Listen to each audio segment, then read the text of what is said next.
কথায় আছে না, খারাপ সময়ে যে পাশে থাকে সে সারা জীবনে পাশে থাকে, খারাপ সময়ে বোঝা যায় কি আপন কে পর।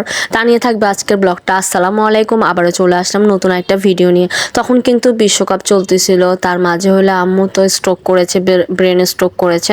তো আম্মু হলো আইসিইউএসডিও তারপরে কেবিনে নিয়ে আসছিলাম। তো কেবিনে নেওয়ার পর থেকে আমরা তো আইসিইউএসডিও থেকে হসপিটাল বাসায় এমন সিচুয়েশন ছিল। আর তার মাঝে তো আমার মামা চলে এসেছে। আমার মামা যেদিন আম্মু স্ট্রোক করেছে সেদিনও চলে এসেছিল। তো মামা হলো আর হসপিটাল থেকে বাসায় আসেনি, সারাদিন ওখানে থাকতো, হসপিটালে থাকতাম, আমার খাওয়া দাওয়া সব কিছু হসপিটালে। পরবর্তীতে হলো আমার আম্মুকে আমরা কেবিনে নিয়ে এসেছি। আর সেদিন হলো আমি থাকবো রাতে হলো প্রত্যেক বৃহস্পতিবারের রাতে আমি থাকতাম, আর সব দিন হলো আমার বোনরা থাকতো, আর সাথে তো মামা থাকতোই। মানে এইভাবেই দিনগুলো আমাদের পার হচ্ছিল। আর এই খারাপ সিচুয়েশনে পাশে কাউকে পাই আর না পাই, আমার মামাদেরকে অলওয়েজ পেয়েছি আলহামদুলিল্লাহ। আমার আম্মুর জন্য আমার মামারা এইটুকু করতেছে, এটাই অনেক। সবাই দোয়া করবেন আমার মামা মামির জন্য, আল্লাহ পাক যাতে ওনাদেরকে সুস্থ সবল রাখে। এর মাঝে তো আমরা ক্যান্টিনে যেতাম, খেতাম, এভাবে আমাদের দিন পার করতেছিলাম।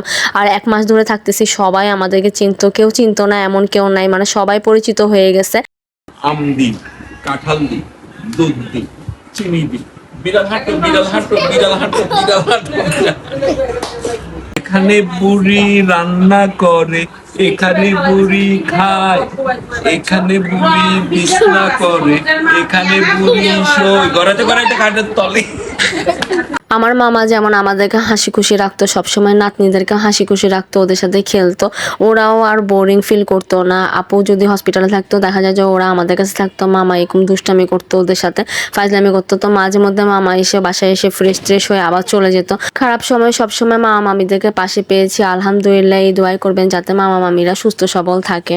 বেগম মাঝি তোলা, এটা কি ঝুনঝুনি, ধরো শালার কান্তানি, এটা কি ধরো শালার কান্তানি, এটা কি ধরো শালার কান্তানি, এটা কি ধরো শালার কান্তানি, এটা কি ধরো শালার কান্তানি, এটা কি ধরো শালার কান্তানি।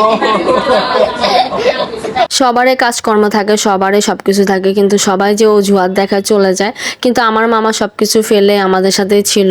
তো কি করবে, বোন আছে, ভাগ্নিরাদেরকে তো ফালাই দিতে পারে না, বোন ভাগ্নিদেরকে সবাইদের দিকে না ফিরে তাকাইলেও সমস্যা নেই। বাট মামারা তো এমন না, তো মামারা তো আমাদের জন্যই আছে।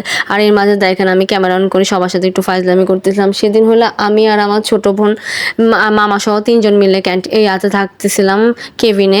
এরপর দেখেন আমার আপন মেয়েদের অবস্থা এখানে উঠে বসে আছে। আর তারপরে দেখেন ওদের হসপিটালের দিনগুলো আমাদের এইভাবে পার হচ্ছিল।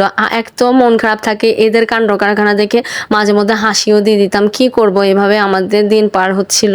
তো 1 মাস ক্যামেরা চোখের পলকে চলে গেছে, নিজেরাও জানি না, হসপিটাল বাসায় এভাবে করতে করতে তারপরে তো আম্মুকে বাসায় নিয়ে আসছি। অনেকে জিজ্ঞেস করতেছে আম্মুর কন্ডিশন কেমন। আম্মুর কন্ডিশন আগের মতন, কোমাতেই আছে, কোনো রেসপন্স নাই। আম্মু এভাবে চলতেছে, খাওয়া দাওয়া সব কিছুই চলতেছে, পায়খানা পেস্টাব সব কিছুই হচ্ছে। এরপর দেখেন সকালটা দেখতে কি সুন্দর লাগে, আপন মেয়ে লুকোচুরি খেলতেছে, ওখানে লুকাই দাঁড়ায় আছে ভোরের থেকে। এরপরে হলো আমরা এরপরের দিন বের হলাম ওকে নিয়ে একটু হাঁটানোর জন্য, ওকে কিছু কিনে দিব সকালে নাস্তা করানোর জন্য। ও আর আমি মিলে হয়েছিলাম।